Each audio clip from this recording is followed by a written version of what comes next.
Magandang umaga sa ating lahat. Narito ang update ukol sa minomonitor natin na si Bagyong Paulo at sa maging lagay ng ating panahon sa susunod na 24 oras. Kaninang alas 4, yung sentro ni Bagyong Paulo ay huling namataan sa laing 295 kilometers west ng Sinait, Ilocos Sur. At kaninang 4:30 a.m. ay nasa labas na din po ito ng ating area of responsibility. Taglay pa rin ito ay lakas ng hangin na 110 kilometers per hour malapit sa sentro at bugso ng hangin na umaabot sa 135 kilometers per hour. Ito'y kumikilos pakanluran, hilagang kanluran sa bilis na 20 kilometers per hour at kahit nga po nasa labas na ito ngayon ng ating area of responsibility. Ngayong umaga, hagip pa rin po ng bugso ng mga malalakas na hangin itong western section ng northern and central Luzon. But expect po natin simula tanghali onwards ay improving na po yung ating panahon for most areas ng Luzon.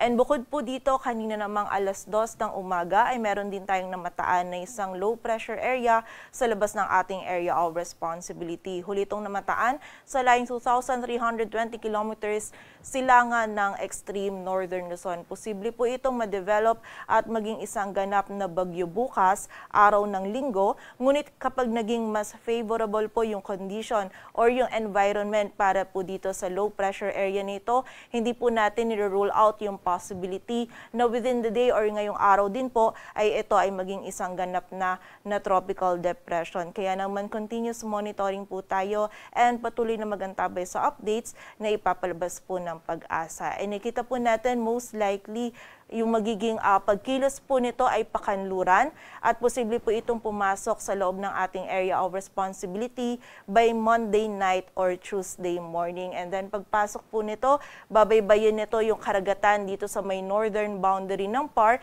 and nakita po natin na less likely po na makaapekto ito sa anumang bahagi ng ating bansa. Ngunit posible pa pong magbago yung ating scenario kaya naman patuloy pa rin po tayo magantabay sa updates na ipapalabas ng Pag-asa. And ayon nga dito sa ating latest forecast track analysis ni Bagyong Paulo, ngayon po ay nasa labas na ito ng ating area of responsibility. May kalawakan pa rin po yung sakop ng mga malakas na hangin na dala nito, kaya naman ngayong umaga meron pa rin po tayong mga pagbugso ng mga malalakas na hangin na mararanasan, mostly dito sa area ng Ilocos Region, maging sa bahagi din po ng Zambales. But again, throughout this day, most likely simula tanghali onwards ay mawawala na po yung epekto ni Bagyong Paulo sa anumang bahagi ng ating bansa.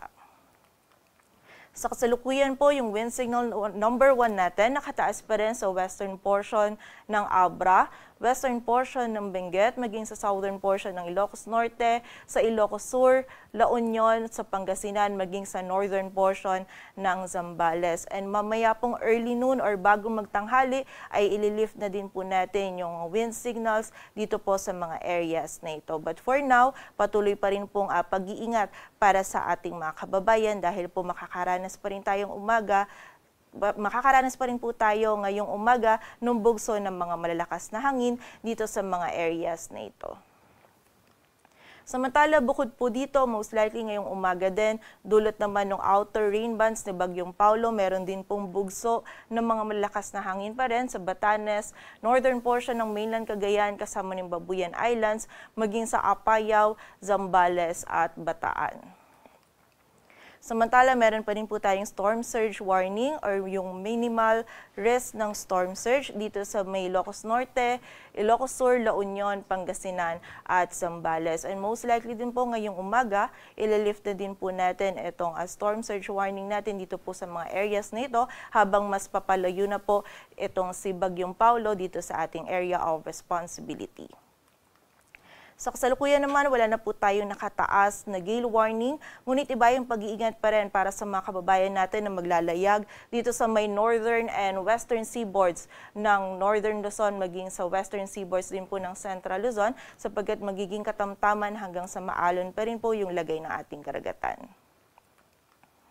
And para naman po sa mga kababayan natin, narito po yung ilang paalala para po sa ating mga ilan po sa ating pwedeng gawin pagkatapos po ng bagyo. Una po, para sa mga kababayan natin na pinalikas, hintayin po muna natin yung abiso ng kinauukulan kung ligtas na po na bumalik tayo sa ating mga tahanan. Pangalawa naman po, obserbahan natin yung ating kapaligiran. Umiwas po tayo dun sa mga natubang puno, sa mga nasirang structures or mga buildings, and also sa mga nasira din po ng mga kable ng kuryente. And suriin din po natin mabuti yung ating mga tahanan.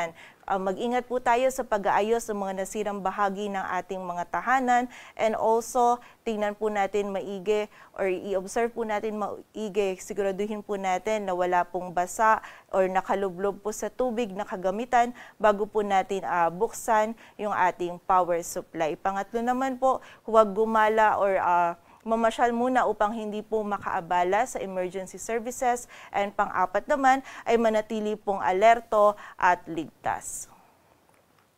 At para naman po sa maging lagay ng ating panahon ngayong araw ng Sabado, dito sa bahagi ng Ilocos Region, maging sa area po ng Zambales, ngayong umaga makakaranas pa rin po tayo ng bugso ng mga malalakas na hangin dulot po ni Bagyong Paulo. But throughout this day po or simula tanghali onwards, improving weather na po dito sa mga areas na ito, maliban na lang sa mga scattered pa din na mga pag-ulan. Samantala, dito naman sa bahagi ng Cordillera Administrative Region, rest of Central Luzon, maging dito sa Metro Manila, sa Cavite, Batangas, and also dito din po sa area ng Occidental Mindoro, magiging maulap po yung ating kalangitan.